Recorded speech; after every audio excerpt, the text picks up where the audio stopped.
विद्यार्थी परिषद की जो प्रेस कॉन्फ्रेंस थी, आज हमने प्रेस कॉन्फ्रेंस कुछ मुख्य मुद्दों के लिए की है। हमारी प्रेस कॉन्फ्रेंस का मुख्य विषय जो है कि आज के दिन विद्यार्थी परिषद पूरे बंगाल के अंदर 4 स्थानों पर मालदा, कुछ बिहार, रायगंज और कोलकाता, ऐसे 4 स्थानों पर हम विशाल युवा छात्र सभा करने वाले हैं। और जिस सभा के अंदर हम सरकार की विफलता, बंगाल के अंदर हो रहे महिलाओं पर लगातार अत्याचार और महिलाओं के अत्याचार के साथ साथ छात्राओं को जो इनसिक्योरिटी फील हो रही है और सारे छात्र भी इनसिक्योर है, और ऐसे शिक्षा जगत के विषय, सामाजिक विषय, इन सभी मुद्दों को लेकर हम विद्यार्थियों के बीच में जाने वाले हैं और उनके सामने बंगाल की विफलताओं को, बंगाल सरकार की विफलताओं को हम उनके समक्ष रखने वाले हैं। एक तो ये मुख्य विषय रहा। दूसरा हमारा मुख्य विषय है कि सरकार ने जो पिछले कुछ दिनों में जो प्रशासन लचर व्यवस्था दिखाई है, जिसकी वजह से आप ये देखिए कि जो स्टूडेंट यूनियन का कक्ष है वो अड्डा बनता जा रहा है और साथ में शिक्षा के अंदर 26,000 प्रोफेसर हुआ, शिक्षकों की नियुक्ति कैंसिल की गई है और उस पर अभी कार्रवाई हुई है, परंतु अभी आगे क्या दिशा है शिक्षक 26,000 असमंजस में उनको दिशा देने का, जैसे शिक्षा के मुद्दों को लेकर और युवाओं के बेरोजगारी का मुद्दा है। युवा बेरोजगार हैं, डिप्रेशन में जा रहे हैं, उनको कोई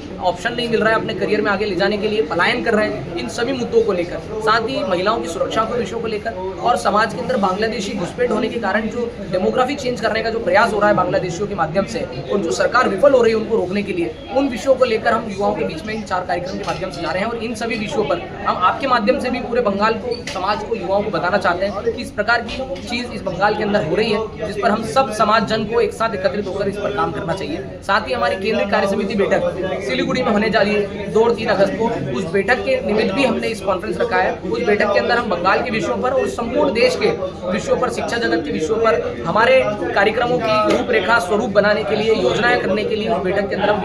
विचार विमर्श करने वाले हैं, चर्चाएं करने वाले हैं। और बंगाल के अंदर से वो बैठक जो है, मुझे लगता है पूरे देश को आगामी समय में संगठन को दिशा देना और पूरे देश में समाज के विषयों को, युवाओं के मुद्दों को पूरे देश के अंदर ले जाने का इस बैठक के माध्यम से काम होने वाला है। दादा, ममता बनर्जी बोल रहे हैं कि जो बांग्ला भाषी है उसके ऊपर दूसरे राज्यों में जो टॉर्चर हो रहा है, रिजन किया जा रहा है, क्या बोलेंगे इसके ऊपर? ये बिल्कुल फेक जानकारी है। देश के अंदर ऐसा कहीं नहीं हो रहा है, देश के अंदर ऐसा कहीं नहीं हो रहा है। इक्का दुक्का घटना कभी हुई और जो हो सकता है संज्ञान में नहीं आई, परंतु देश के अंदर ऐसी कहीं भी घटना नहीं है। पूरी फेक जानकारी है। ममता बनर्जी सिर्फ एक नैरेटिव खड़ा करने का कोशिश कर रही है कि बांग्ला भाषा के नाम पर हम बांग्ला लोगों को द्वेष के, दूसरे लोगों के प्रति एक द्वेष क्रिएट करने का और एक पोलराइजेशन करने का उनका एक मकसद है, जिसकी वजह से वो ऐसा नैरेटिव खड़ा करने का प्रयास कर रही है। परंतु अगर ऐसी घटनाएं होती है तो आप सबके संज्ञान में आती है। आप सब, आज की डिजिटल दुनिया में इतनी कनेक्टिविटी है कि मिनट्स में, सेकंड्स में हमारे पास इंफॉर्मेशन आती है, परंतु ऐसी कहीं जानकारी नहीं है।